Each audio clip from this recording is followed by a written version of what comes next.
Hello दोस्तों, मेरे channel पर आप सब लोगों का स्वागत है। आज मैं आप सबके लिए लेके आई हूँ लियो टॉल्स्टॉय से जुड़ी एक रोचक कहानी। बहुत समय पहले की बात है। अफ्रीका के अल्जीरिया देश में बकाउस नामक राजा राज करता था। उसके ही राज्य के एक नगर में एक समझदार जज रहता था। उसकी न्यायप्रियता के सर से दूर दूर तक फैले हुए थे। जब राजा के कानों में उसकी न्यायप्रियता के सर से पहुंचे तो उसने उसकी परीक्षा लेने का निर्णय किया। वो घोड़े पर सवार हुआ और जज के नगर की ओर चल पड़ा। जब वो नगर के प्रवेश द्वार पर पहुंचा तो वहां उसे एक अपाहिज भिखारी बैठा दिखाई पड़ा। भिखारी ने राजा को रुकने का संकेत किया। राजा रुक गया। उसने राजा से कहा, मेरी मदद कर दो, मुझे अगले शौक तक छोड़ दो। राजा ने उसे घोड़े पर बिठा लिया। जब वो अगले शौक पर पहुंचे और राजा ने भिखारी को घोड़े से उतरने को कहा तो भिखारी कहने लगा, ये मेरा घोड़ा है, तुम घोड़े से उतरो।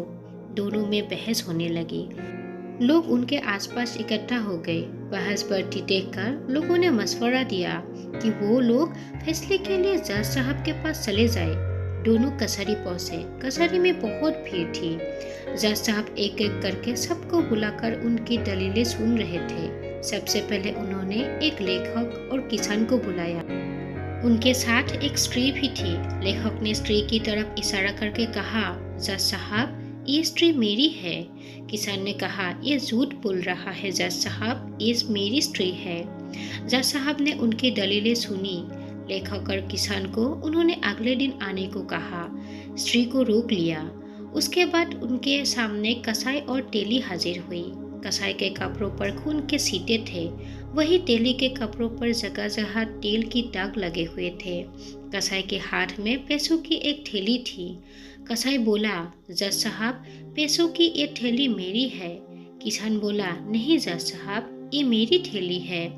दोनों की दलीलें सुनकर जज साहब बोले, ये पैसों की थैली यही छोड़ जाओ, तुम दोनों कल आना, मैं कल फैसला करूंगा। अंत में राजा और भिखारी की भी बारी आई। राजा ने जज को सारी घटना बताई। तब जज ने कहा, घोड़े को यही छोड़ दो, तुम दोनों कल आना। अगले दिन कचहरी में सब हाजिर हुए। सबसे पहले जज साहब ने लेखक और किसान को बुलाया। दोनों सामने आए। जज साहब ने फैसला दिया, ये स्त्री लेखक की पत्नी है। किसान झूठा है, उसे 50 कोड़े लगाया जाए। उसके बाद उन्होंने कसाई और तेली को बुलाकर फैसला सुनाया। ये पैसों की थैली कसाई की है, झूठे तेली को 50 कोड़े लगाया जाए। अंत में राजा और भिखारी को बुलाया गया। जज साहब दोनों को लेकर अस्तबल के सामने पहुंचे। अस्तबल में कई घोड़े बंधे हुए थे। पहले जज राजा को लेकर अस्तबल में गए और घोड़े को पहचानने को कहा। राजा ने घोड़े को पहचान लिया। उसके बाद वो भिखारी को लेकर अस्तबल में गया। भिखारी ने भी घोड़े को पहचान लिया। सब वापस कचहरी में आए। जज ने फैसला सुनाते हुए राजा से कहा, वो घोड़ा आपका है। उसने भिखारी को 50 कोड़े लगाने का हुक्म दिया।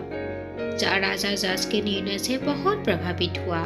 कचहरी की कार्यवाही समाप्त होने के बाद राजा जज के पास गया और पूछने लगा, जज साहब, मैं जानना चाहता हूँ कि आप सारे फैसलों पर कैसे पहुँचे। जज ने बताया, मैंने आज सुबह महिला को द्वार से पेन में स्याही भरने को कहा। उसने ये काम बखूबी किया। मैं समझ गया कि वो लेखक की पत्नी है। पैसों की थैली से सिक्के निकालकर मैंने रात में पानी के बर्तन में डाल दिए थे। सुबह मैंने देखा कि पानी की सतह पर तेल नहीं तैर रहा। मैं समझ गया कि तेली झूठ बोल रहा है। वो पैसे की थैली कसाई की है। घोड़े का मामला जरा पेचीदा था, फिर आप निर्णय तक कैसे पहुंचे? राजा ने पूछा। जज बताने लगा, आज सुबह जब मैं आप दोनों को अस्तबल ले गया और घोड़े को पहचानने को कहा तो मेरा मकसद ये देखना नहीं था कि आप दोनों में से कौन घोड़े को पहचान पाता है, बल्कि ये देखना था कि घोड़ा आप दोनों में से किसे पहचानता है। जब आप घोड़े के पास पहुंचे तो घोड़ा खुशी से पूंछ हिलाने लगा, किंतु जब भिखारी घोड़े के पास गया तो उसने अपना पिछला पैर उठाया। मैं समझ गया कि आप घोड़े के मालिक हैं। राजा जज की समझदारी देखकर बहुत खुश हुआ।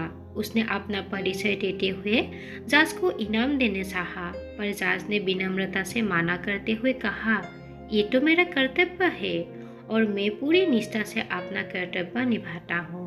दोस्तों, ये था जॉर्ज लियो टॉल्स्टॉय की कहानी। उम्मीद करती हूँ आपको ये कहानी पसंद आया होगा। अगर पसंद आया है तो वीडियो को एक बार लाइक कर दीजिएगा और अपने फैमिली फ्रेंड्स के साथ वीडियो को शेयर करना नहीं भूलिएगा। और चैनल में आप नए हो तो चैनल को सब्सक्राइब करके बेल आइकन दबा दीजिएगा। Thanks for watching. Bye bye.